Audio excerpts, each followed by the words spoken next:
예수님께서 말씀하시기를 하나님께서 이끌지 아니하시면 한 영혼도 내게로 올 수 없다고 하셨습니다. 여러분께서 오늘 상동교회 예배에 참여하신 것은 확실한 것은 주님이 이끌으신 겁니다. 특별히 성령님께서 예수 그리스도를 주라고 시인하는 것은 내 안에 성령이 계시지 아니하면은 할 수 없는 일이라고 했습니다. 우리 성도님들은 예수님을 구주로 다 믿으십니까? 주님을 다 사랑하십니까? 그러면 우리 속에는 누가 계시느냐? 성령님이 이 시간에도 임재하십니다. 오늘 우리 2부 찬양대 너무 감사합니다. 주님만이 우리의 전부가 되십니다. 자, 이거 종교개혁줄에 듣는 찬양, 내 주여 강한 성이요 하는 찬양보다 더 좋은 것 같습니다. 이 좋은 교회 날로 또 새 목사님 오시고 번성하시고 하나님이 기뻐하는 교회 되기를 기원합니다. 기도드립니다. 자비로우신 주님, 1517년 마르틴 루터와 존 칼빈의 종교 개혁으로 교회가 날로 세상에 변질되지 않고 변화되고 개혁이 된다는 이 기념주의를 맞이하며 우리의 믿음도 날로 변화되게 하옵소서. 특별히 오늘은 동성애 반대하는 200만 기독 신자들의 모임이 광화문에서 오후 2시에 모인다고 합니다. 주님, 가정을 붕괴시키고 인간성을 파괴하고 우리의 후손들의 혈통을 끊어버리는 이런 하나님의 진노를 일으키는 동성애를 반대할 수 있는 이런 운동이 하나님 힘을 얻게 하여 주옵시고 정의와 진리가 득세하는 나라와 국가가 되도록 도와주옵소서. 현장에 우리가 함께 참여하지 못하지만 말씀과 기도로 하나님께 기도하여 하나님께서 그 자리에 역사하여 주옵소서. 부족한 종이 말씀을 전할 때 주의 영이 임재하시고 회복해 하시고 새롭게 하시고 자유롭게 하시고 기쁨을 주시기를 원하옵고 예수님 이름으로 기도드리옵나이다. 아멘. 오늘 본문 로마서 1장 18절을 보시면은 하나님의 진노라고 하는 말은 화를 낸다는 것보다 더 이상의 단어로서 헬라어 원문을 보면은 화산이 이게 이제 가스가 모여가지고 막 하다가 결국에는 폭발을 해가지고 터져 나오는 상태를 진노라고 합니다. 7번씩 70번이라도 사랑하시고 인내하시고 기다리시는 하나님이 도저히 이제는 한계점 도달해가지고 도저히 내가 못 참겠다 해가지고 폭발합니다. 이런 상태를 진노라고 합니다. 그래서 이 상태까지는 가지를 말아야 합니다. 저는 포병부대 155mm 포탄을 이렇게 이제 사격하는 FDC라고 하는 곳에 사격 재원을 내기도 했습니다만은 포탄은 말이죠. 그게 던지고 뭐 발로 차도 터지지 않습니다. 우리 생각에는 포탄은 건들기만 해도 터질 것 같지만 안 그렇습니다. 그런데 이 포탄에 내관을 장착해 가지고 이제 발사를 하면 터지게 되죠.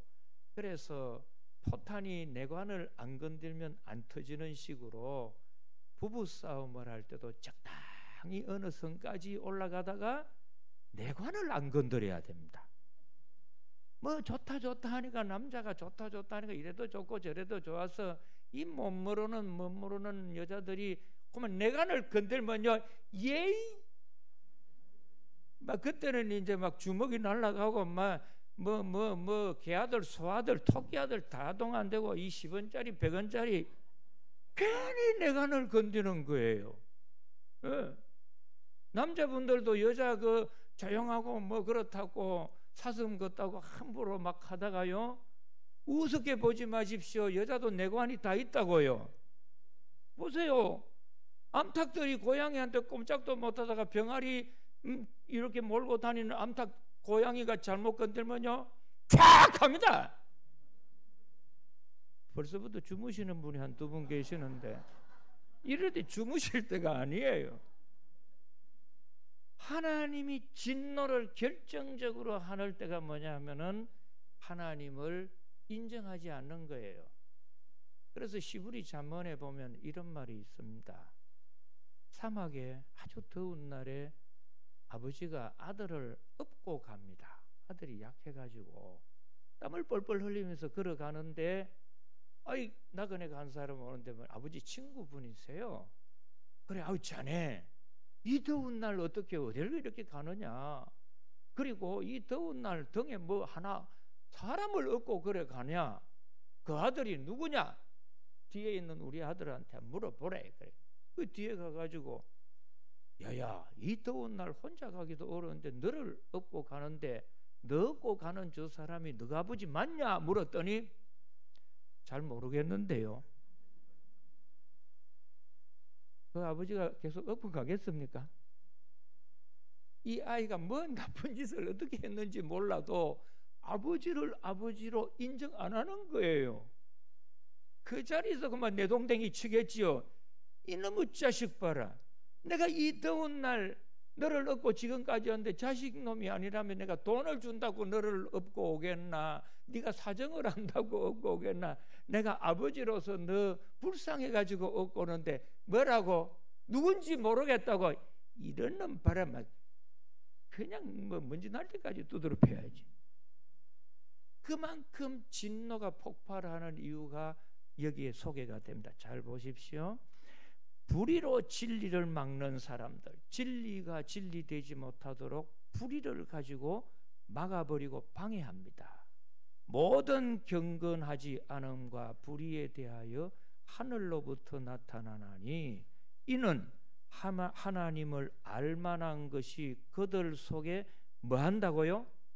보인다는 거죠. 보인다는 겁니다. 하나님께서 이를 그들에게 보이셨느니라. 창세로부터 그의 보이지 아니하는 것들 곧 그의 영원한 능력과 신성이 그가 만드신 어디에 분명히 보인다고 합니까? 만물에 분명히 보여 알려졌나니 그러므로 그들이 핑계하지 못할지니라.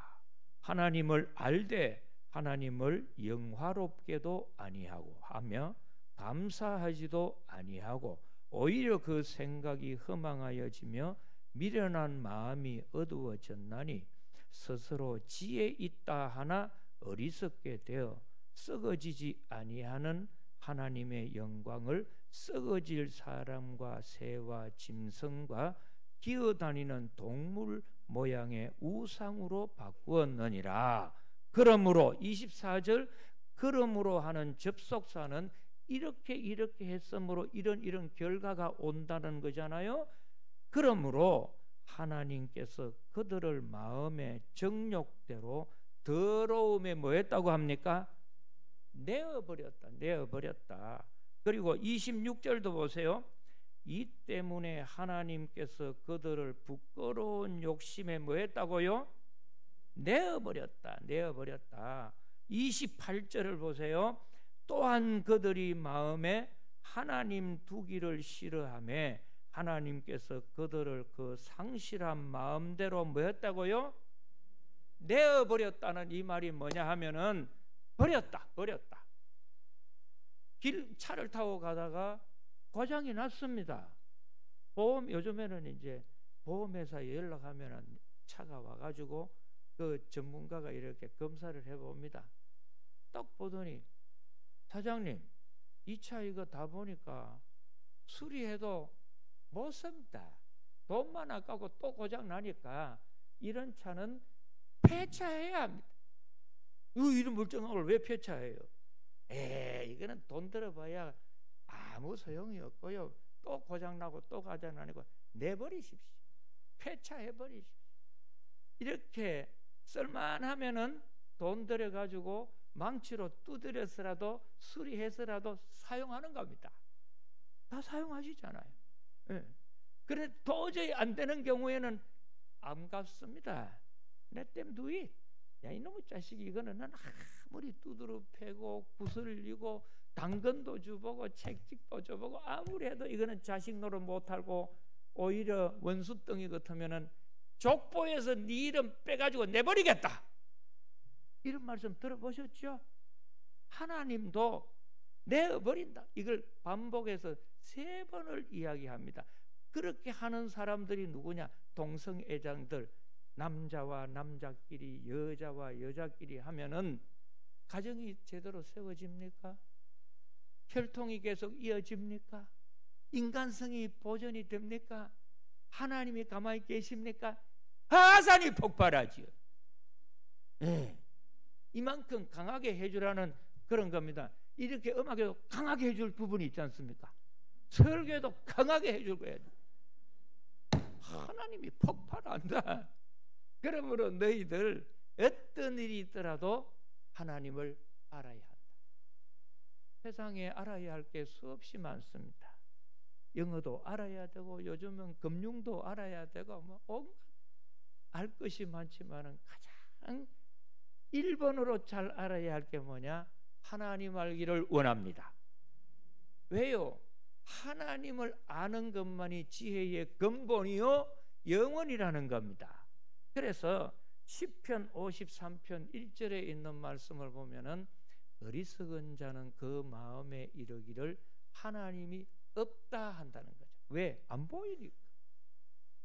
그러므로 여러분 아무리 공부를 많이 하고 머리가 좋고 지위가 높아도요 하나님 없다 나 안 믿는다 하면은 하나님 보실 때에 가장 어리석은 사람, 하나님을 하나님으로 인정하기를 원합니다.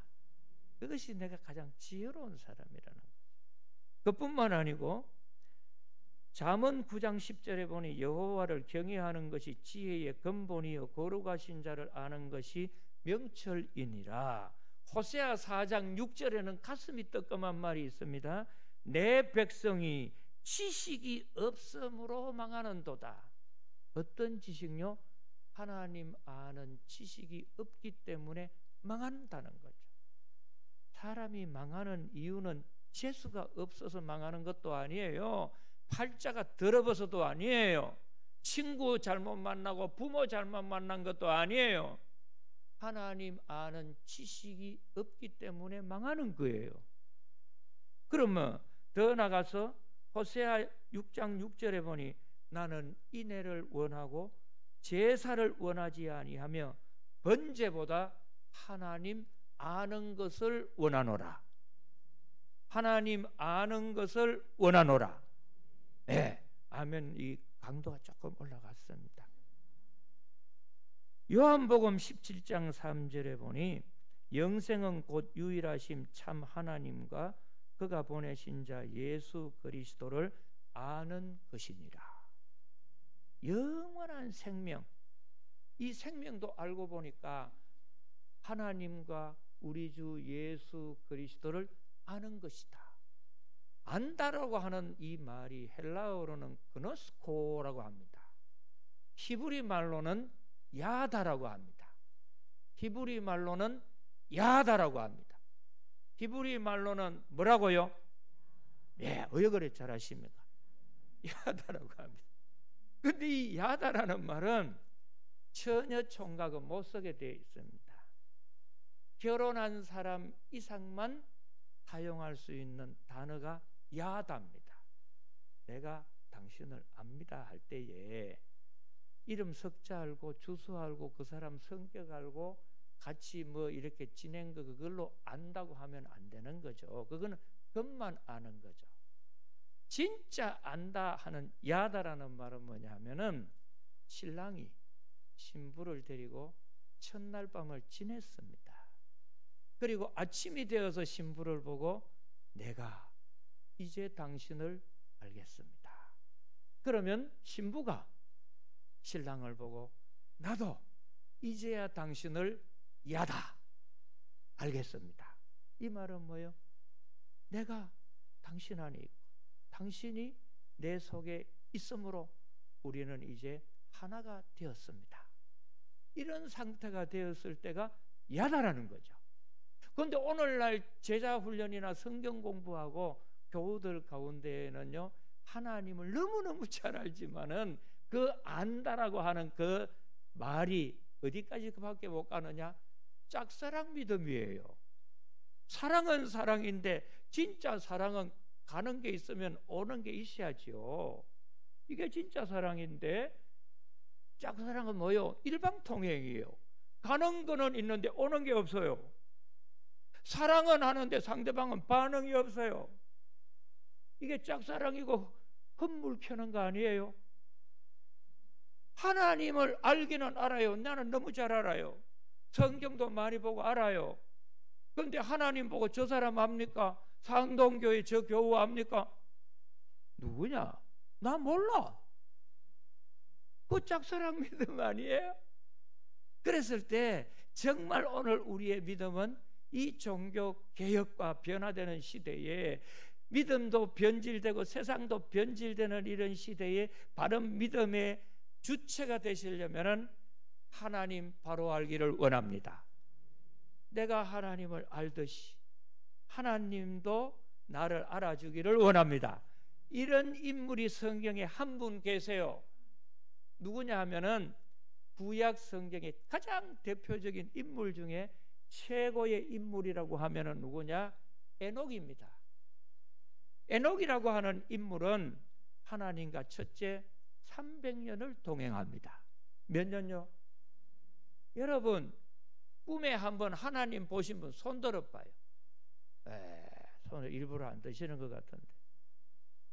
기도하는 중에 하나님과 대화 한 분 하신 분 있으면 손 들어보세요. 그러면 기도하다가 아니면 평소에 주님이 나와 동행하신다는 하루라도 주님과 눈에 보이게 동행하신 거 체험하신 분, 예, 손 한 분 드시고, 저게 드시고 감사해요. 얼굴이 많이 다르시구만요. 하나님과 300년을 동행했어요.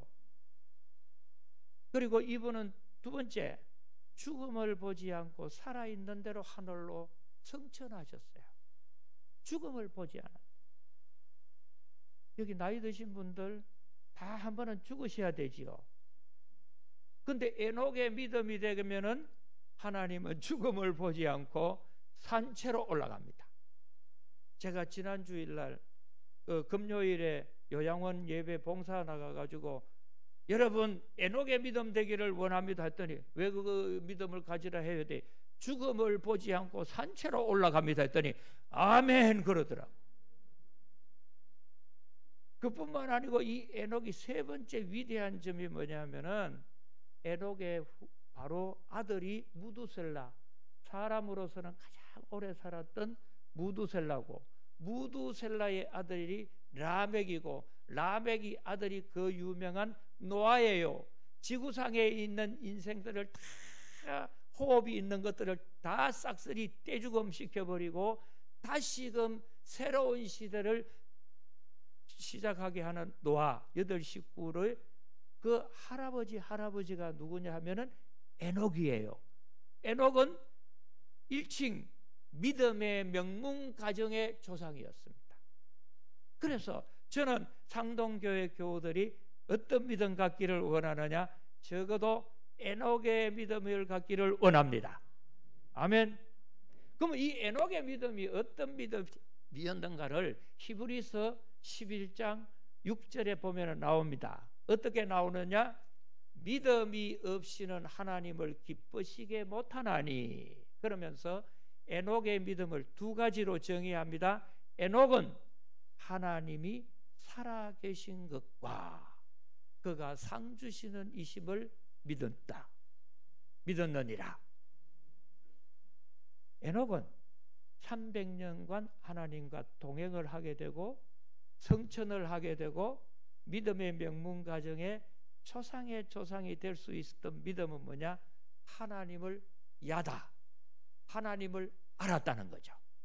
하나님을 아니까 하나님이 에녹의 삶 속에 들어와서 에녹을 이끌어 가시더라는 겁니다. 그래서 에녹의 믿음은 내가 주님의 손을 붙잡는 게 아니에요. 인간의 손은 힘 떨어지면 놓을 수밖에 없습니다. 그러나 에녹의 믿음은 주님을 아니까 주님이 에녹의 손목을 잡아주셨어요. 에녹의 삶을 붙잡아 주셨어요. 붙잡힌 바 되는 믿음이에요. 바울 사도는 최고의 믿음을 고백하기를 나는 예수 그리스도에게 붙잡힌 바 된 그것을 잡으려고 쫓아가노라.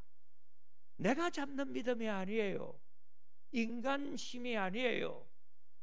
주님이 내 손을 잡아주시고 주님이 우리 가정을 붙잡아 주시고 주님이 내 기업체를 붙잡아 주시고 영 아멘을 안 하시기 때문에 하루 종일 할 수 있습니다.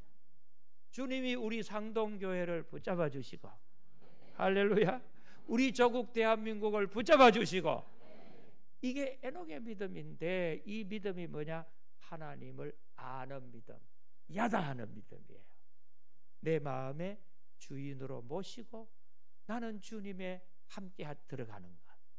할렐루야.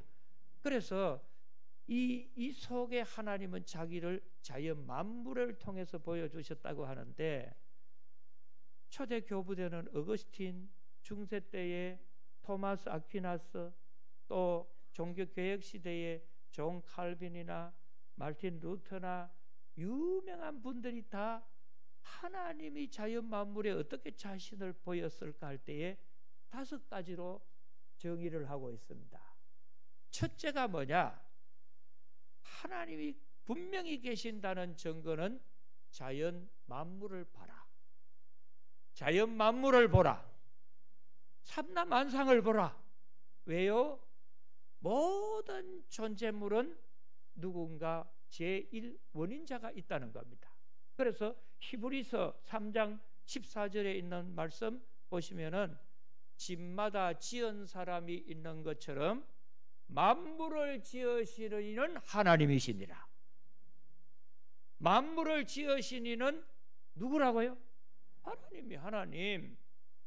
세상은 절대로 저절로 되는 것도 없고 우연히 되는 것도 없습니다. 여러분이 살고 있는 집이 우연히 어느 날 지어졌다고 생각합니까? 여러분 집에 있는 컴퓨터가 누군가 하늘에서 우연히 만들어졌다고 생각합니까? 천만의 말씀이에요. 제1원인자. 그래서 하나님이 만든 세상은 코스모스라고 합니다. 무슨 모스라고요? 코스모스라는 것은 우리말로 번역을 하면은 질서를 부여했다는 거예요. 그래서 밤에 자고 나면 아무리 얼굴이 고운 여자도 머리는 배추머리, 눈썹은 눈딱지가 붙어가지고 옆으로 막 째졌지요.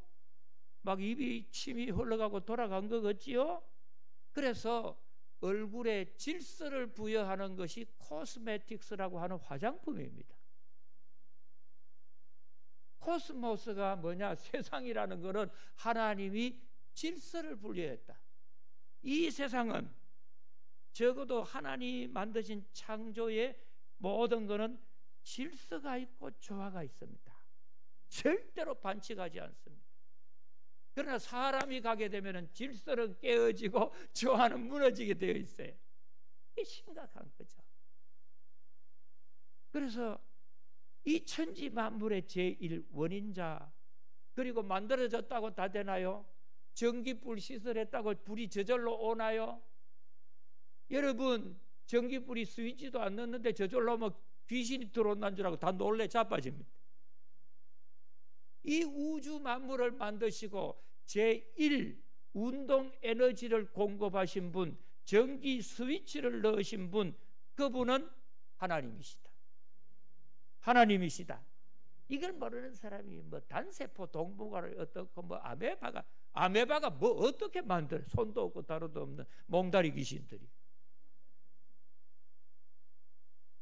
그뿐만 아니라 더 중요한 건 자연 속에 존재하는 것은 다 하나님이 목적을 부여하셨다.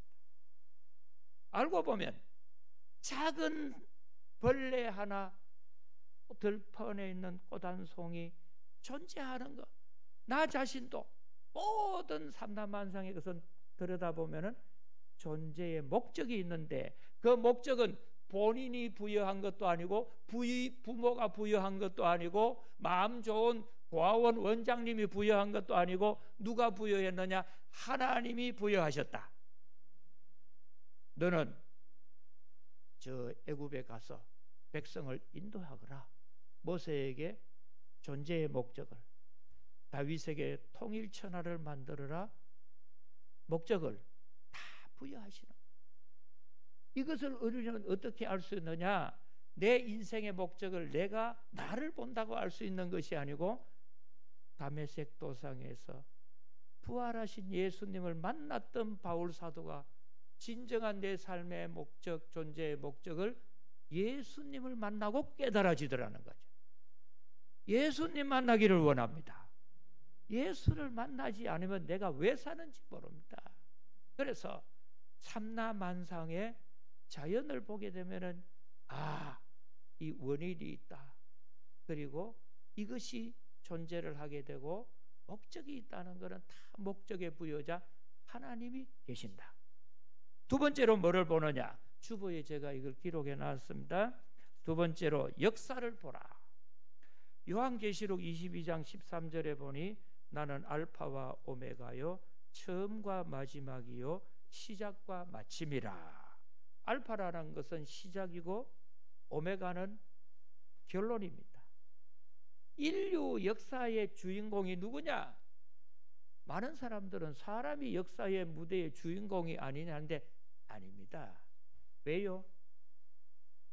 세상은 어떻게 보면은 가라지와 잡초들이 번성하고 알곡이 힘이 없는 것처럼 불의하고 부정하고 불법을 행하는 사람들이 득세하고 판을 치고 세력을 잡고 출세하고 잘 되는 것 같습니다.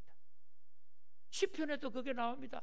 다윗의 한탄의 시, 아삽의 한탄의 시 읽어보세요.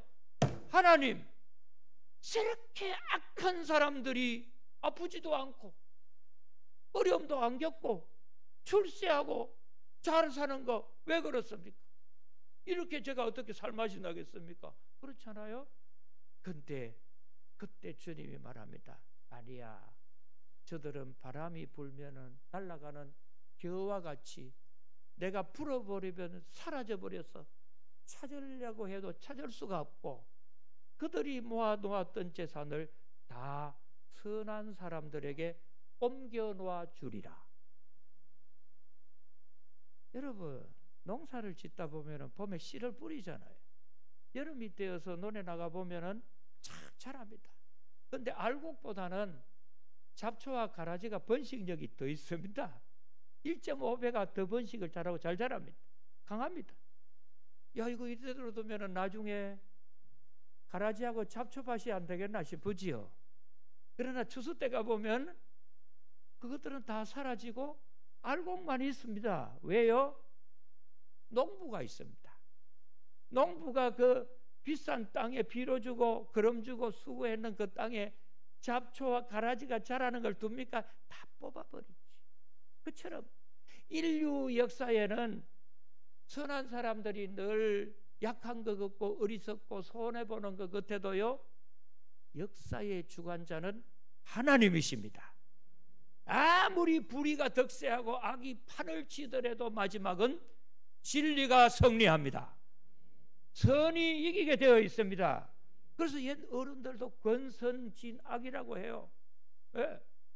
역사가 가르쳐주는 것은 뭐냐? 진리가 이기더라. 그거 아니에요? 아무리 불의한 것 감추고 싶고도 하나님이 다 드러나게 하셨어요. 다 심판하신다. 역사를 보므로 우리가 하나님이 살아계심을 깨달아야 합니다. 세 번째, 성경을 보라. 뭘 보라고요?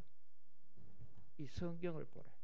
어떤 분들은 자꾸 덮어놓고 믿으라 하는데 덮어놓고 믿을 게 아니에요. 성경을 펴서 좀 읽어보셔야 합니다. 예? 그래서 신명기 4장 35절에 보니 이것을 내게 나타내심은 여호와는 하나님이시요 그 외에는 다른 신이 없음을 네게 알게 하려 하심이니라. 성경을 보면은 처음부터 끝까지 하나님이 계신다는 증언입니다. 네. 저는 성산 2가 29대 손입니다. 그래서 우리 문중이 성주 가면은 한계라는 곳에 있습니다. 혹시 이게 성산 20분 계시는지 모르겠습니다만, 저는 김천에서 태어나가지고 한번 우리 문중에 가봐야겠다 싶어서 여름에 한번 방문을 했습니다.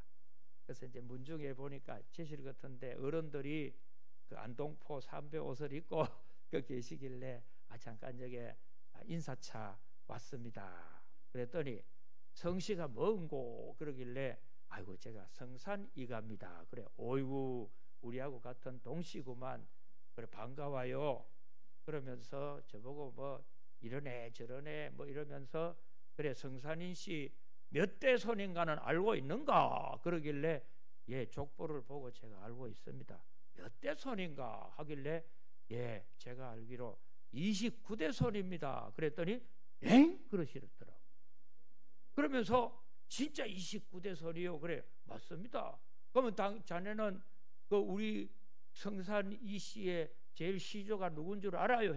예, 제가 그 족보 1편에 이 성산 이가는 고려 개국 1등 공신 이능일옹이고 저희들을 이리 해가지고 29대 손으로 이 형식으로 제가 있습니다 했더니 이 사람이 벌떡 일어나가지고 할아버지 그랬다. 31대래요.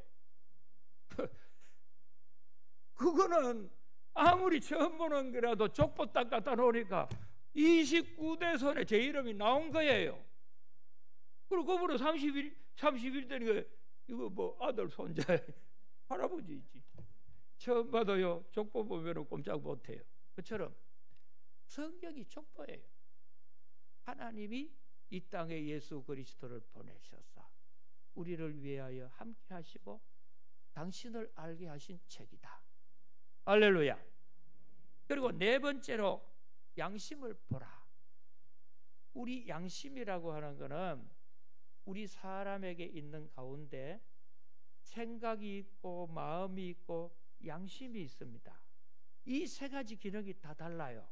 예, 마음은 그릇이에요. 그릇과 같아요. 그 그릇에 담겨 있는 것이 생각이에요. 생각의 방향을 결정지으고 선한 것이다, 악한 것이다, 하나님 기뻐하는 것이다, 싫어하는 것이다, 이걸 가르쳐주는 나침판과 같은 것이 양심이에요. 그래서 예수님 오시기 전이 되는 복음 시대 이전의 율법 시대에는 하나님이 무슨 심판을 하셨느냐 하면은 양심 심판을 하셨다고 해요. 그래서 로마서 2장 15절에 보니 이런 이들은 그 양심이 증거가 되어 그 생각들이 서로 혹은 고발하며 혹은 변명한다. 네. 다섯 번째는 뭐냐? 본능을 보라. 본능이라고 하는 것은 사람하고 짐승하고 똑같이 있죠. 본능이라고 하는 것은 제일 쉽게 이야기하면은 목이 마르다. 이거는 뭐 안 가르쳐줘도 목 마르는 거 다 합니다. 근데 목이 마르다고 하는 본능이 있다는 것은 하나님이 물을 만들어 놓으셨다는 증거라는 거죠. 하나님이 물을 안 만들어 놓으셨다면은 우리에게는 목마름이 없다는 거예요. 네. 다른 말로 배가 고프다고 하는 본능이 있어요. 벽에 있는 시계는 한 번도 안 맞아도 내 배꼽 시계는 하루 3번 정확합니다. 아침, 점심, 저녁. 그러면 배가 고프다고 하는 본능은 뭐가 있다는 증거예요? 세상에 먹을 게 있다는 증거예요. 그래서 이사야 34장 16절을 보면 하나님이 만든 성경책을 읽어보면 모든 것이 다 짝을 만들어 놓았다. 짝이라는 것은 헌집신도 짝이 있다 이 말이 아니에요. 남자가 있으면 여자가 있다 이 말이죠. 다른 말로 하면은 문제가 있다면 하나님은 반드시 답을 만들어 두셨다.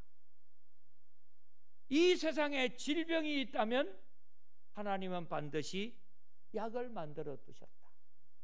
약을 안 만들어 두셨는 병은 하나님이 안 보낸다는 거죠. 예. 그러면 우리 인생에 모든 문제가 있는 경우에는 그 문제를 사람의 힘으로도 능으로도 과학의 힘으로도 안 되는 것은 어떻게 해요? 성령의 능력으로 가능하느니라. 그러면은 여기에 결혼 못한 노처녀들 이런 이야기합니다. 남자가 없어 결혼 못합니다. 웃기는 소리 하지 말아요. 지구상의 절반은 남자인데 없는 게 아니고 못 찾은 거죠. 예, 다 있습니다. 그러면 지구상에 있는 선진국이든 후진국이든 미개국이든 관계없이 다 그들의 마음의 본능에는 신을 숭배하는 종교심이 다 있습니다. 다 있습니다. 저는 아프리카에도 봉사대로 수도 없이 갔고요. 선교하러도 가고 알래스카 뭐 다 가봤지요. 다 가보면은 모든 인생의 사람들 마음 깊은 본능에는 뭔지 모르지만은 절대자에게 의지하는 신성이 있습니다. 찾아가는 마음이 있습니다. 이건 뭐냐? 하나님이 계시기 때문에 그게 그런 본능들이 있다는 거죠. 할렐루야. 그래서 이번 우리의 믿음 속에는 정말 어떤 믿음을 갖느냐? 에녹의 믿음을 갖기를 원합니다. 하나님은 지금도 살아계신다. 나와 함께 하신다. 내 속에 역사하신다. 동행하신다. 이런 믿음으로 승리하기를 축원합니다. 자비로우신 주님, 하나님을 알게 하여 주옵소서. 예수님 이름으로 기도드리나이다.